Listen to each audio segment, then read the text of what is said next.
up, everybody? It's Dee Dee with Drinks with Dee Dee. Follow us on Facebook, Instagram, or you can purchase our mixers at www.deedesdaiquiris.com. Don't forget to subscribe and give us a thumbs up. What's up, everybody? Thank you for joining us for another episode of Drinks with Dee Dee. Today, I have the magnificent Justin, aka the Debugger, with us. Justin, can you come on and introduce yourself? How y'all doing today? All right. Thank you so much for taking your time out of your schedule to sit with us so we can talk about you and your business ventures. Always. So tell us about you, your business plan, how you got started, and what was your inspiration? Yeah, so I started a business called Rebuild Black Business, where our goal is to help connect Black-owned brands on a major stage to the bigger players, such as like a Bacardi that I'm starting to work with now, or other major brands, to just help them get out there. I got started honestly because I seen a need where our Black-owned businesses have extremely good products, but the thing that we like mostly suffer from is from exposure. So I know that the bigger brands can help with the exposure aspect. So I know a lot of them, and I just wanted to help out that way. Okay. I knew you were going to be somebody amazing and phenomenal when I saw you or a Sigma man, so I'll just say that. I'll put that out there. So, I saw you do a lot of work in Mississippi. That's your hometown, correct? Well, I am not born there. I went to school there, so I'm a graduate of Mississippi State University. I graduated there in 2015, but I still call it home though. So yes. So when you started, went to school in Mississippi, and then you saw this need for this Black-owned business, like what exactly was the experience, or what was the first thing that happened? You were like, you know what, I can connect these things together. I have what it takes. What inspired that or sparked that?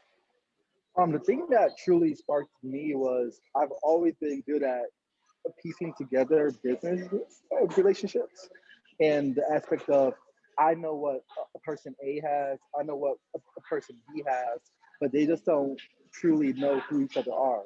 But I understand how to bring them together on an equal playing field. So I started to see that I do know a lot of Black-owned businesses, and I do know a whole lot of corporate people from my time being in the corporate. So I'm always trying to say that I like to give back, and honestly, this is my way of just giving back to people. Okay, what do you find is your biggest challenge in selling Black-owned businesses to bigger corporations? Biggest challenge truly is that people are skeptical. That has been the biggest thing. When I pick up the phone and I'm like, hey, I got Hasbro, Mattel just want to talk to you about your Black-owned doll. They're extremely skeptical because one, they don't truly know who I am at the time. So they're like, who are you? Why are you calling me? Two, what does Hasbro want? Because they might be trying to take my idea, so I don't trust them off the top at that point. But then, three, I feel intimidated by them. You know, so I usually have to come in and have to say, here's who I am. It's okay. They're not going to do what you're thinking they're going to do, and as well, I will guide you through this.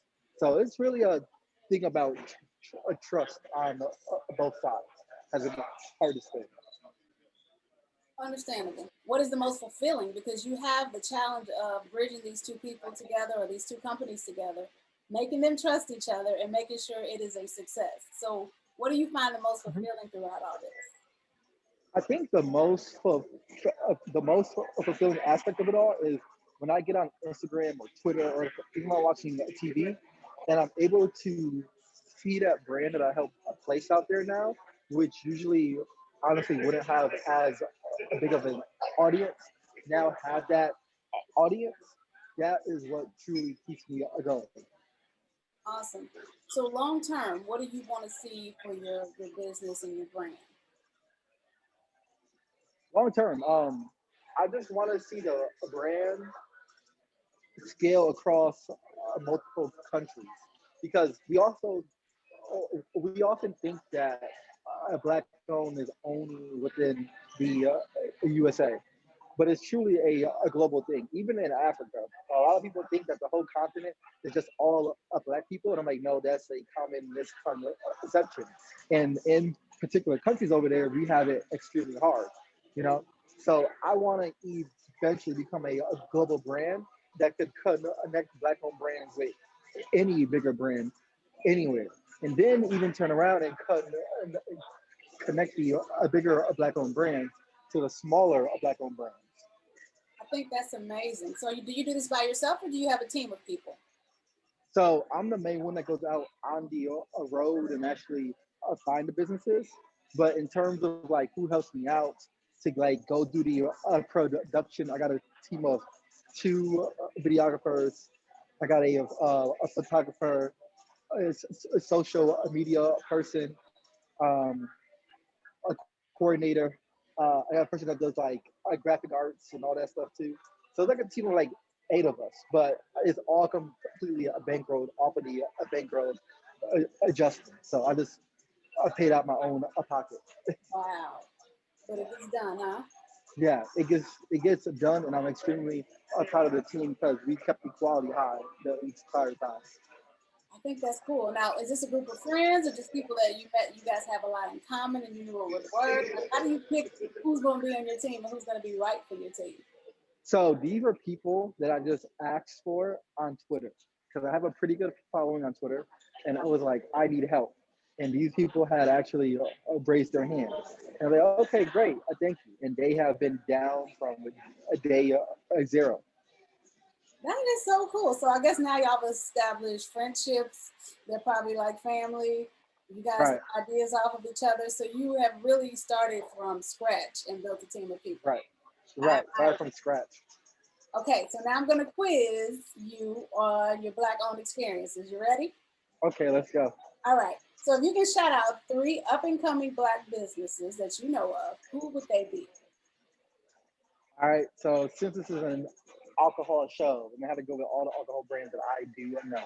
Okay, so we gotta go with a timeless vodka.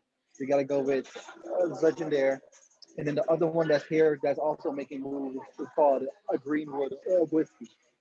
Okay. Timeless and Legendary are like our brothers and sisters here. You know, we've all been like great with each other. So I'm glad to hear that. I'm glad those are your 2 picks because they are pretty awesome. Okay. I love If that. you could give a shout out and talk about 3 black businesses in Atlanta who are doing very well, they're professional, and you just want to let us know if we're ever in the area, you want to give them a shout out. Who would that be? Okay, so one, I'm actually in a black-owned business now. It's called the a Gathering Spot. It's in ATL here, but they also open a location in Washington D.C. and they're about to open up LA next. But they're also opening up 5 more spots now soon too.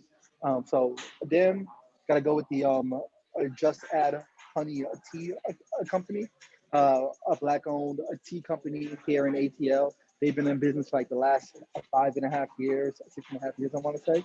They've been doing a fantastic job, a best homemade teas you ever had, truthfully.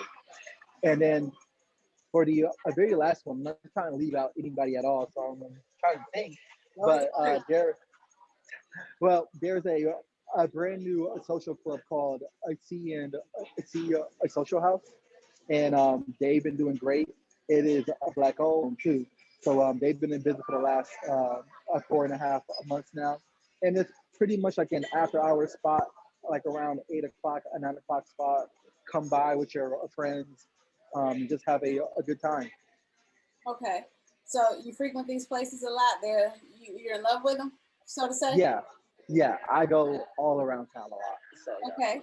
All right. So my last one: which 3 black businesses have been your biggest inspiration so far for what you do? Oh boy, that's a hard one. Okay. If you have to Yeah, that's say hard. more than 3, you can. I'll let it go this time. But I mean, sometimes Okay. we have a lot of people who influence us. So I would hate for you to have to leave anybody out. So if you can give me, let's say, your top 5, your biggest inspirations for what you do.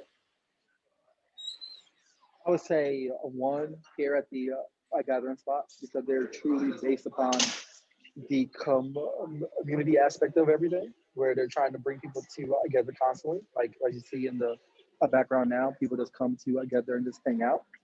Um, Number two, I had to give a quick shout out to my friend Jewel Burtz.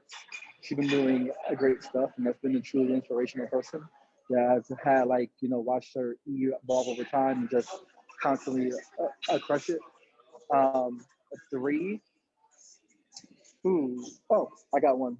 Calendly, which is actually here in ATL, a black owned. They've been doing great. I think they just did their funding round valued at over $200 million. So that is an extremely big accomplishment for a black owned brand. Um, I can go on and on and on and on, but I'm just going to keep it at those top three. Good. I'm glad you're able to have the opportunity to give them a shout out because I think that's important. People are doing such great things, and sometimes we think that no one's watching, but I'm glad you got to let them know that you're watching. Okay. Oh, yeah. So last but not least, tell everybody where to find you, your handles, all that good stuff. Yeah, so I can be found across all social media. It's at Doug Debugger, THUGDEBUGGER. For everybody that's tuning in, that's just the blend of Douging and computer science because I'm a software engineer by day, but I'm still a Doug by night. All right. So hence the name right there. But you can find me at that social media handle. I'm also at dougdebugger.dev. Um, and also check out our site, rebuildblackbusiness.com. Rebuild spelled REBBIOD, blackbusiness.com. Thank you so much for sitting with us at Drinks with Dee Dee. Sounds great.